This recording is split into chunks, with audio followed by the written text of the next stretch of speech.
क्या इस नवरात्रि में आप अपनी जिंदगी में नवदुर्गा स्थापित करके दुर्गा जी के आशीर्वाद की छाया में रहना चाहते हैं? यदि हाँ, तो इसकी शुरुआत अभी करें।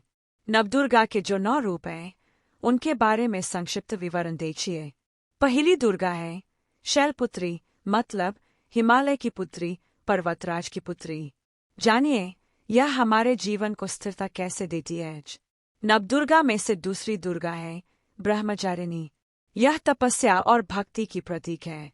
जानिए, यह हमारे जीवन को सच्चाई, तपस्या और भक्ति से कैसे भर देती है। तीसरी दुर्गा है चंद्रघंटा। जानिए, अर्धचंद्र को धारण करने वाली यह शक्ति स्वरूपा हमारा जीवन शक्ति से कैसे भरती है। चौथी दुर्गा है कुष्मांडा। जानिए, यह ब्रह्मांड को बनाने वाली हसमुख देवी हमारी जिंदगी को किस तरह से खुशियों से भरकर हमारे सारे सपनों को सच्चाई में बदलने की क्षमता रखती है। पांचवी दुर्गा है स्कंदमाता। यह कार्तिकेय की माता होने के कारण मातृत्व और संतान की देवी मानी गई है। जानिए, किस तरह से स्कंद माता हमारे अंदर स्थापित होने पर हमारे जीवन को नवनिर्माण से भर देती है। छठी दुर्गा है कात्यायनी। कात्यायनी साक्षात शक्ति का अवतार है। जानिए, देवी के रूप में यह शक्ति का अवतार हमारे जीवन में क्या क्या बदलाव ला सकता है। सातवीं दुर्गा है कालरात्रि। अंधकार और विनाश का नाश करने वाली यह दुर्गा सब संकटों का विनाश करने वाली के रूप में हमेशा पूजी गई है। मगर क्या इसकी केवल पूजा करना काफी है? जानिए, इस तरह से हम इस कालरात्रि को हमारी जिंदगी का हिस्सा बनकर हमेशा हमारे संकटों को दूर करने के लिए हमारे जीवन में स्थापित कर सकते हैं। आठवीं दुर्गा है महागौरी। शुभ्रता, शांति और सुंदरता का प्रतीक मानी जाने वाली यह दुर्गा हमारी जिंदगी को शांति और सुंदरता से भरने की क्षमता रखती है।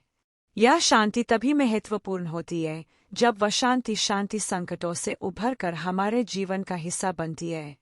जानिए, संकटों से भरे जीवन में महागौरी हमें किस प्रकार शांति और सुंदरता दे सकती है। नौवीं और आखिरी दुर्गा है सिद्धिदात्री।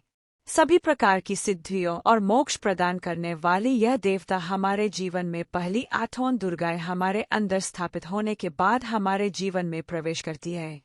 जानिए, सिद्धिदात्री को हमारे जीवन का एक अविभाज्य अंग कैसे बनाएं और सिद्धिदात्री की मदद से हमारी जिंदगी को कैसे सुंदर बनाएं। नवरात्रि के इन 9 दिनों में भक्त देवी के इन 9 रूपों की पूजा अर्चना करके उनका आशीर्वाद प्राप्त करते हैं। मगर केवल पूजा अर्चना काफी नहीं होती, इन दुर्गाओं को जिंदगी में स्थापित करने की एक अलग विधि होती है।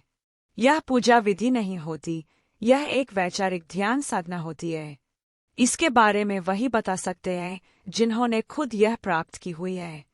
यदि आप इस दुर्गा साधना को प्राप्त करना चाहते हैं तो हमसे डिस्क्रिप्शन में दिए नंबर पर फोन द्वारा जरूर संपर्क करें। नवरात्रि के पहले दिन से हम आपको एक एक दुर्गा की साधना की विधि सिखाते जाएंगे और एक एक दुर्गा को अपने अंदर स्थापित करके आप अपनी जिंदगी को समृद्ध, संपन्न, सुखी बना सकते हैं। केवल व्हाट्सएप मैसेज भेजने पर आपकी समस्या का समाधान न हो पाएगा, इसलिए कृपया फोन करके ही जानकारी हासिल करना। तो आइए, अपने जीवन में दुर्गा जी को स्थापित करने की शुरुआत नीचे दिया गया फॉर्म भर के कर दीजिए।